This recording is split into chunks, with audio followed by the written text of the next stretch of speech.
Hey everyone, welcome to the third video in the series. In this video, we're going to be going over how to make a video for social media, and we'll be making a seamless loop. And we'll also be going over materials in a lot more detail, and you'll see just how important they are in the scene and how easy it is to do all this stuff. So let's get started. The first thing we'll do is we'll make a camera, and if we go into our settings, we'll see that by default, it's kind of like YouTube video browser dimensions. It's wide, and for social media, we can see that we kind of want it to be like this dimension, 4x5, 1080 by 1350. We want it to take up a lot of our phone screen. So for this, we'll just be copying that. The width will be 1080 and the height will be 1350. And you can actually do higher resolution if you want, but this should be good for us for now. And so now we can see our camera, and we want our scene to just kind of fit inside this box. So since we're making a tunnel loop, we have to make our tunnel. If we go over here, we can use torus as our tunnel. What I'm going to do is kind of resize this to make it a bit fatter, because what we're going to do is put our camera inside of this tunnel, and we'll be running through it. I'm going to just size this up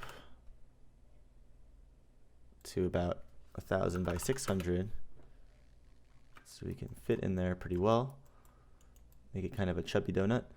And I'm going to add a lot more segments to this, since we're going to be adding detail to this torus. So that looks pretty good.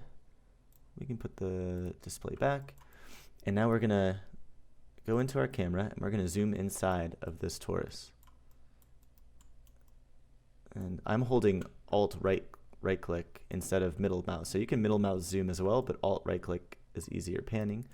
So now we have this pretty cool tunnel here, and I'm just going to position this somewhere like here. I want to get a little bit of that wall in, and something like this looks pretty cool. We can go into our camera coordinates here and even out our rotations to 0, so we're looking perfectly straight in the tunnel, and that looks pretty good. We'll start with that. Cool. So now if we were to render this out, it's just a basic tunnel, nothing cool going on. So we're gonna now use materials to really add awesome detail to this tunnel. Just before we do that, actually, we're going to want to animate this so that we're looping through it. So one way to do it is to make a circular spline and have our camera chase it around. But another way to do it that might be easier is we can just rotate our torus, and it'll give the illusion that our camera is going through the tunnel. So if we go to frame 0, we can keyframe our torus, and I expanded the timeline to 300 over here, so that since it's 30 frames a second, this will be 10 seconds long. If we were to leave it at 90 and rotate this torus around, it would look like we're flying through it super fast, and I think it'd be better to make it a little bit slower for what we're doing. So this will be a 10-second video. So I put a keyframe on 0, and now we'll go to 300. We will rotate our torus towards the camera, and we'll go to 360. So that's one full rotation. So now, if we click play, we can see our torus kind of sped up a little bit, is rotating, and now you can see it kind of slows down. And so what's going on there is that by default, if you click the dope sheet and our torus again, you can see by default we have this curve, this spline curve that our object is on.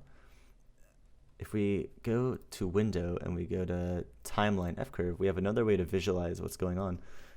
So you can see here, these are our 2 keyframes, and you can kind of think of this line that Cinema4D makes between the keyframes as like tons and tons of keyframes in between that are automatically generated.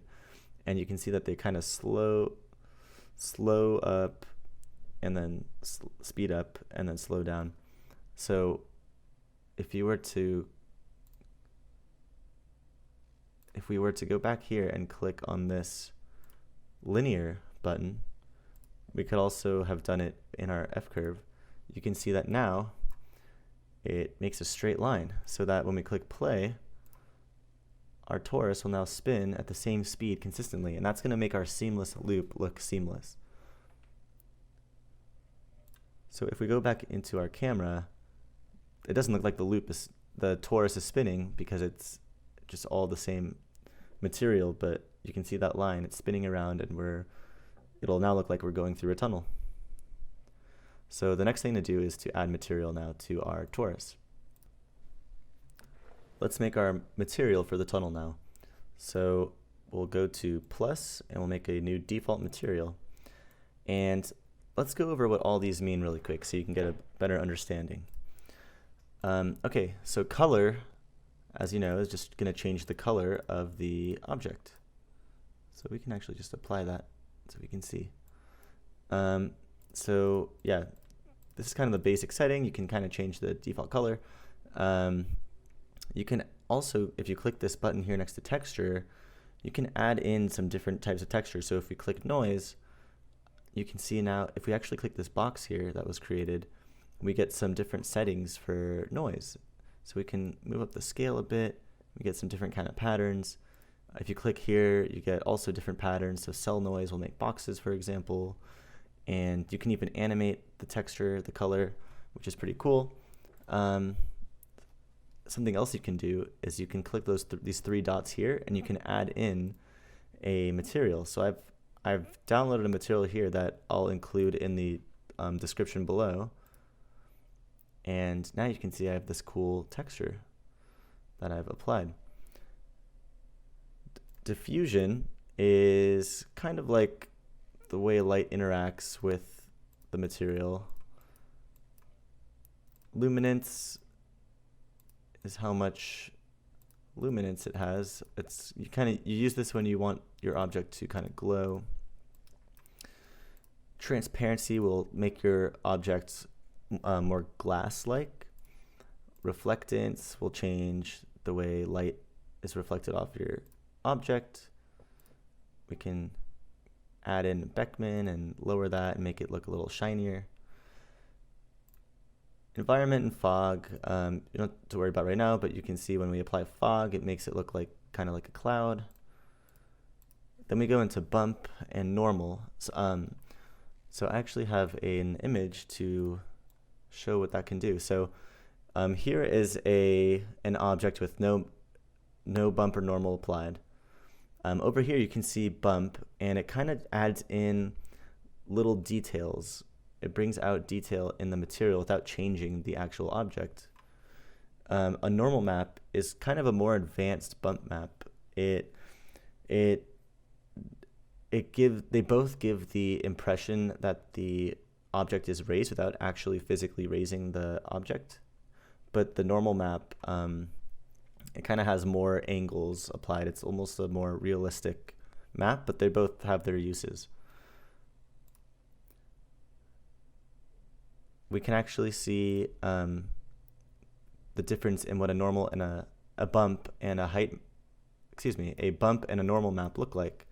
So if we click on, this would be bump, it's kind of a black and white map, and normal is kind of like a purpley color. Then alpha, different than transparency, alpha, let's make another noise, and let's do cell noise. So what that's doing is it's kind of masking it. It's just hiding it from view. So it's not making it like glassy or see-through like transparency. It's actually kind of cutting away the material. And then there's glow, which will make your object glow. And displacement, that's kind of similar to normal and bump map, but normal and bump map don't actually physically change the way the material looks. Displacement actually changes your geometry based off of the image that you pick. So if we do, let's try noise, you can see that it actually makes our geometry bumpy, which is really useful, and we'll be using that soon. Okay, so you can see that right now we just have a material with the color applied, and if we click render, that's what it looks like. But it's not very exciting, it's just a color. And we want to add a lot more detail into our image here. So I'm going to show you how I got these 3 maps that we're going to be using, and I'll include them in the description below for you to download. But if you want to create your own patterns, there's a software that you can download. It is called JS Placement from windmillart.net, which I'll include in the link below. So if you were to download the software, you will get this program. If you click these dots up here and you go to one of these, I'll do JS Placement 2. And you can click here to generate a map. And I thought that this one looked cool, Crap Pack. And you can kind of change the settings and change the way it looks. You can change the color down here, color, toggle colorizer. I use this color, which I thought was neat. And then you can save out a height map, a normal map, and a color map. And these will be used, will apply in here to change the way our object looks. So if you were to download those by clicking those buttons, you'll end up with these 3 maps. So let's apply them. So right now we have our color already applied. Let's make our reflectance. So I clicked add, I added a Beckman, and then I lowered this value here a bit. So it's going to have some shininess. Then let's apply our normal map. So I'll click normal. I'll go here and we'll load in this texture. So now if we look at this,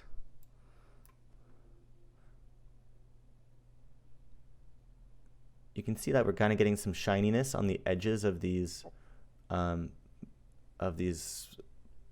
shapes, and that's what the normal map is doing. It's bringing out some more detail. So now what we're going to do, which will make the biggest difference, is the displacement map. So let's clear what we have here. And if we go and we load in our height, now you can see all our geometry is kind of bulging out. So if we were to click this again, you can see we're getting some bumps appearing here, but it's not quite right. Let's click sub-polygon displacement to try and bring out a little more detail. Now if we click render,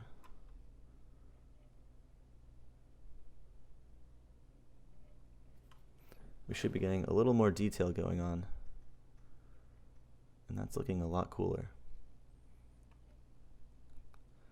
All right, so with just color, reflectance, normal, and displacement, we can get a lot of detail going on. All right, we're going to make some rings to add some light inside of our tunnel, some glowing rings. So we'll rename this object to tunnel, and if we create another torus, this will be our ring, and let's expand it to about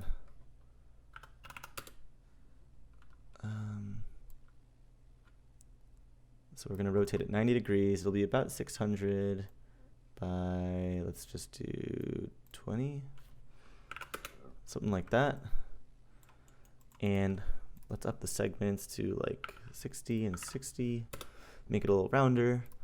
And if we move it over here, we can kind of see that it should fit. So yeah, it'll fit inside of our tunnel and look like we're kind of passing through these glowing rings, which would be pretty cool looking. So we can move that back to the center for now. And we're going to have 4 rings placed evenly throughout this, so it's going to be a seamless loop when we pass through. So if we Alt and left click on this cloner button, it'll automatically be a parent of the ring. And if we click on the cloner, we don't want it to be grid, we want it to be a radial mode. So we want 4 rings, that'll be the radial mode. And if we change the plane that it's on to XY and we zoom out on this radius, you can see we're gonna push these rings out into the tunnel. But they're not facing the right way. They are they're facing like that inside the tunnel, so we want to turn them. And to do that, I believe we can go to the cloner, and if we transform on this axis here, 90 degrees, our rings are all facing the right way now. And if we go back to cloner object, and we can up the radius to 1000, and now it looks like our rings are perfectly in the tunnel. So if we go back into our camera view and we click play,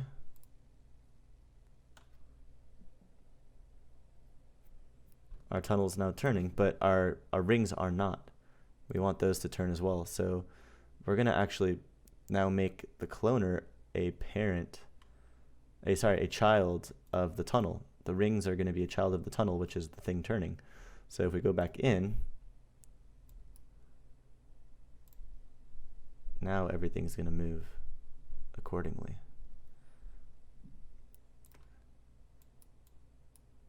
So now the cloner, the rings are the same material as the tunnel, because this is the only material applied, and these are all children. All the children have the same material. So let's make a new material for these rings. So we will go here and click material, double click on that, and we're going to just add glow to these rings. We just want them to glow and bring some light in. So we'll turn off color, we'll turn off reflectance, we'll add glow, but we also need luminance. We're just going to make this a white color. And if we click on glow, let's turn down the strength a bit to 10 and maybe 50. And let's apply that to the rings. So now if we click render, we're going to get a little bit more going on. So we can see some of that reflectance coming in from the lights, and we got this luminant material, which is cool. And once it's done rendering, here's what it looks like. But it's not actually glowing very much, and if we want to see more glow, we actually need to go to our render settings here, and if we click effect, we can add in glow. So now if we click render, it's going to render the same way. It'll do this first pass, and it'll at first look identical to this last render, which we can compare if we go back and forth. But now, as soon as it's done, you'll see it's going to do another pass for that effect, that glow effect, see? So now it added in a little bit more glow, and it adds a little more detail, and it looks pretty cool. So that looks pretty nice. Something that you can see are these little dots everywhere, which is grain. It's kind of noise that will, for each frame that's rendered, you'll get a little bit of noise going on since there's this reflectance. And if we kind of want to smooth that out, we can add in another effect up here. So if we go to denoiser and click that, that's going to actually add in, it's going to kind of smooth out our material a bit and make it look a little more clean. So let's see what that looks like. So we'll render normally. It will do a pass now with denoise and glow. So you see it just denoise everything. So now if we compare what we just rendered to the last thing, you can see this difference. So this is before glow, with glow, and with denoise. So we can make it look really nice with just those simple steps. So now we have our scene with a little bit of raised material in the tunnel, and we have this glowing ring. So let's kind of go towards one of these rings and see if we can see a little bit more of that detail coming in.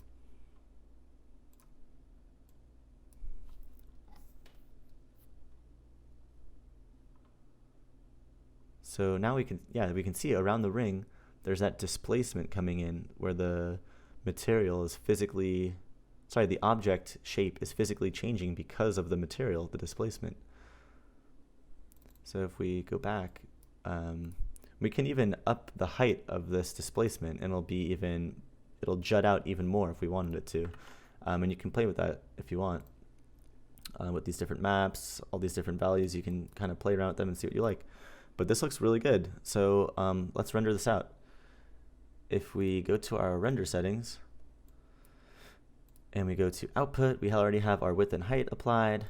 We want to go to all frames to make sure every frame is rendered. We can leave everything here the same. We'll go to save and we'll render out PNG images. And I'm going to pick a file path and name this tunnel loop. And now if we click render, we're now going to get 300 images saved to that file path. So I'm going to let this render, and when it's done, we'll come back and start to make this a video. So our video is all rendered, and if we go to frame 0 and we click play, we can now see that we have this really nice animation. It looks really clean, and we'll see that once it gets to the frame 300 here, it's going to seamlessly loop back to frame 0, and it looks perfect. So now it's time to bring this into a video editor and make it a video. So if we open up After Effects, we can make a new composition, make sure our width and height match the Cinema4D output, which is 1080 by 1350. Our duration is 10 seconds, and we say OK. Now we'll import our files. So if we just click our first image and make sure PNG sequence is ticked, we can import all of our images at once. If we drag that in, we now can hit space and see our video here. And one more thing I want to show you is how to add audio to this. It's not too tricky to loop audio. So I'll show you how to edit audio with Audacity. It's this free audio software. If we go to YouTube and we copy and paste a link to some song that we like, we can go to if you just Google YouTube to MP3 converter, you can convert that YouTube video to an MP3 file, download that, and we can drag that into Audacity. So now we have a video file, and I'm going to go to a part of the song that is kind of repetitive and seems like it would be easy to loop.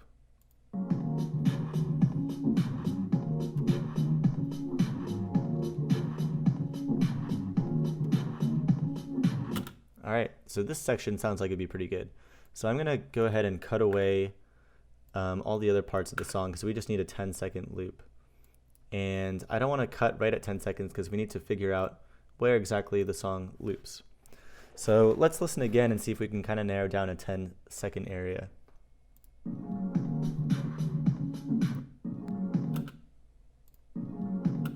So right about there is where this loop starts.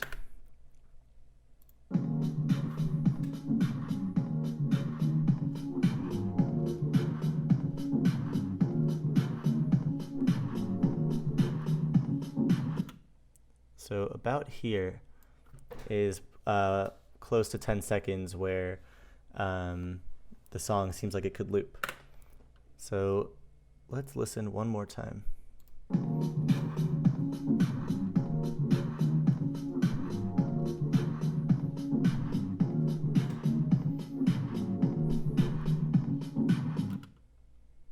So it looks like right at this waveform is where it might loop back to the beginning. So I'm going to cut this away. And now what we can do is go to transport playing loop play and see if it sounds like it kind of loops.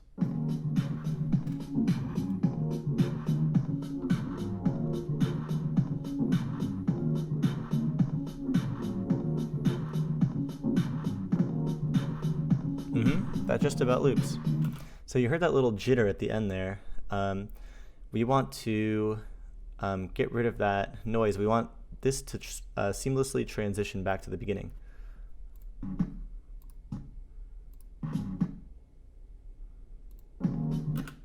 So it looks like we need to cut away this waveform right here because that's going to be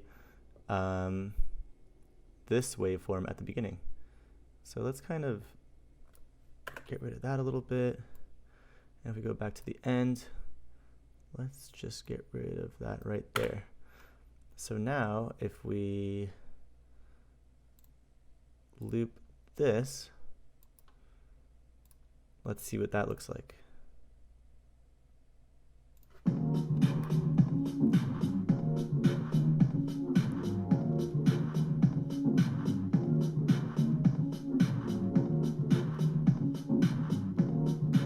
That sounds awesome. Something else that we can do to make sure that it's there's no jitter in the noise at the end, we can select the very end of the clip, go to Effect, and do Fade Out. So it's going to go to 0. And if we go back to the beginning, we can actually, let's zoom in a little bit so we can get it. We want to just grab that very beginning part, and we'll do Effect, Fade In. So that's also starting from 0. That way it'll definitely be a seamless transition. And it's so small that you won't really notice it. One more thing is that obviously it's not at 10 seconds like we wanted. So if we highlight the whole clip, we go to Effect, and let's do Change Speed. We could set the speed to 10 seconds and click OK, and now our track is shrunk to 10 seconds. But that's going to change the way it sounds, so let's give it a listen.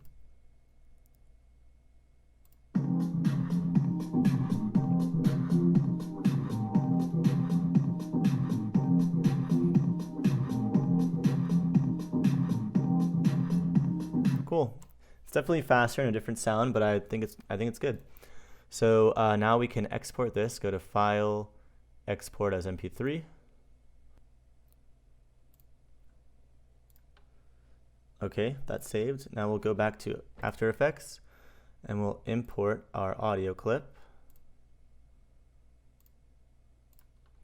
And if we drag that in, it sounds slower because in After Effects it's not cached, but when we render it, it'll go faster. But we can see that the audio and the video are seamlessly looping, and it's looking good. And now we can export this. So I previously showed you in the other videos that you can export as an AVI, I believe. But I'm going to show you now how we can do that. If you have Adobe Media Encoder downloaded, we can add that to our queue, and that's going to open a plugin for After Effects for exporting video in different formats with more settings. So that's loading.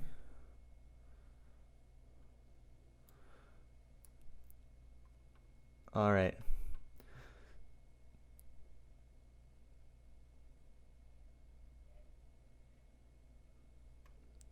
So now we have our video file loaded in here, or our output file. I'm going to change that to the path that I want that to go to. Okay, so now if we click on the preset here,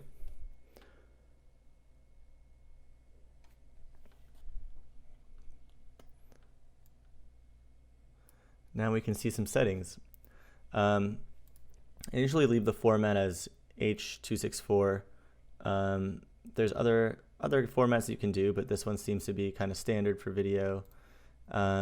There's also different presets we can do. I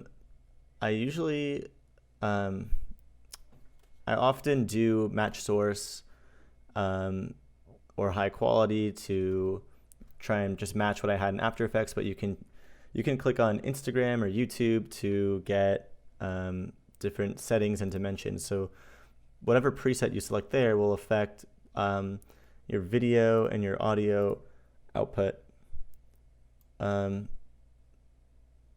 But this Instagram should be fine because we are rendering for social media here. So once you do that, you can click Start Queue, and it's going to now render out our video file as an MP4.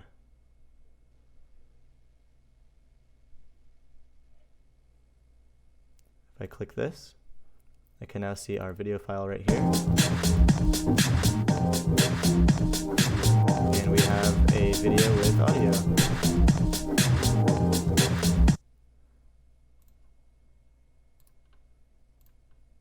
One last thing I wanted to show you was that there are a lot of material libraries online. So one of them is Cinema4D Center.com, C4D Center.